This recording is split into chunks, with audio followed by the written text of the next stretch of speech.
Okay, so the trend lines are identical. Not the numbers, but the way in which the lines are trending are identical across the country. What's a little bit different, I think, is, and I gave you the example of Dane County, Wisconsin, where Madison is located, is that Madison has, for example, even bigger disparities because it has so many kids who are doing really great, right? So where we see a narrowing is essentially where white kids aren't doing as good.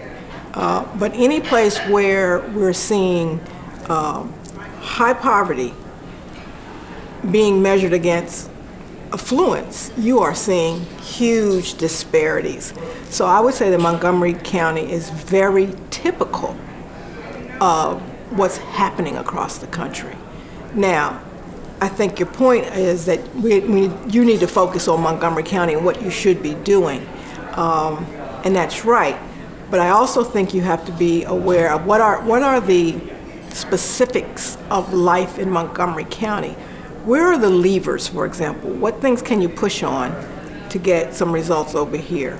The levers will be different. For us in Wisconsin, particularly Dane County, we have a fairly robust county system that we can depend on, but we also have a really robust city.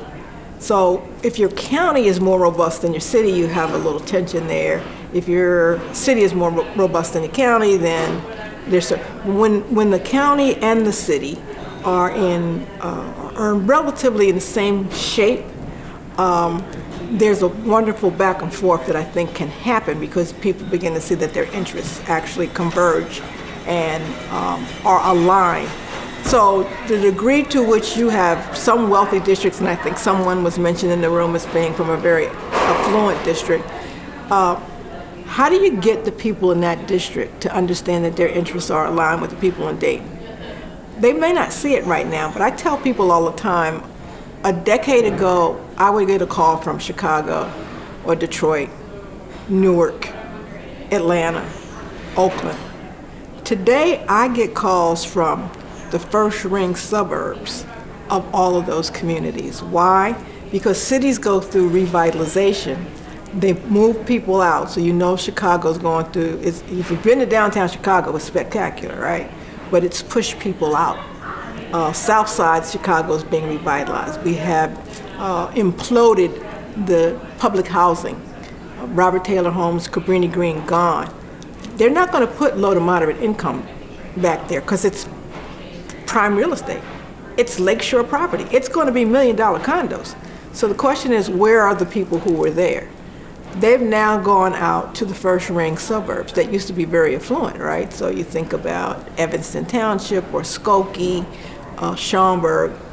All of a sudden I get calls from these places because now they're getting a different demographic. So one of the things, the proactive things that Montgomery County might do is begin to look at the migration of people from poorer communities into more affluent communities and trying to figure out what might we do to meet the needs of all students, when before we didn't have to think about those students.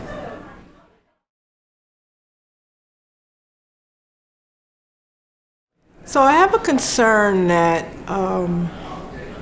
we're suggesting that, it's not an overt suggestion, but there is the implication that African American girls are doing better. But better compared to what? What that does in some ways is underscores a kind of demonization of African American male students, that they're the problem. And so I'm always worrying if race is an issue, why are we then saying, oh, but the girls are doing are better? No, they're both struggling. And I realize, the speaker said data are our friend. The data can be our friends, but data is always subject to interpretation. What does it mean? And so what does it mean for African American girls to be doing better? So one of the things I'm becoming more interested in these days is suspensions, because we're seeing an uptick on suspensions of African American girls, and suspended for much more violent kinds of interactions. So what's happening among these young girls? That's something that caught my eye.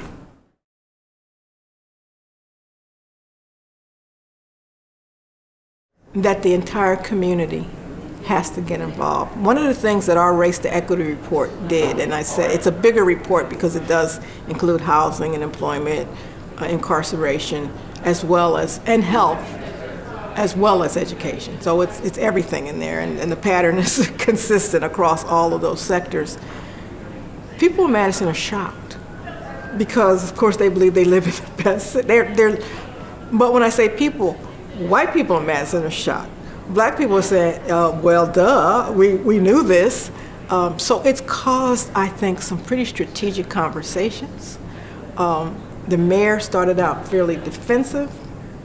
No, this isn't so. And then, the more he looked at the data and he wanted to say, oh, it's all these people coming from Chicago. No, Mayor. These people have been living in Madison for generations. It's been very sobering, but it has forced, I think, community conversations. Our local newspaper, the editorial board of one of our TV stations, everybody has gotten on board to say, you know what, this is not acceptable. I remain ever hopeful. I used to be a history teacher, so I always take the long view. And one of the things that I know is that my great-great-grandparents were in chattel slavery. My great-grandparents went into slavery and into sharecropping. My grandfather was a sharecropper and became a stevedore for the Pennsylvania Railroad. My parents endured legal apartheid, state-sanctioned segregation. I'm an endowed chair at a major university. This is not the hardest thing that African Americans have had to do. Educating kids, seriously? This is not harder than slavery. It's not harder than sharecropping. It's not harder than state-sanctioned separation. Every generation has a task. This is ours. We can't give it to anyone else. So the question is, when do we intend to step up and do it?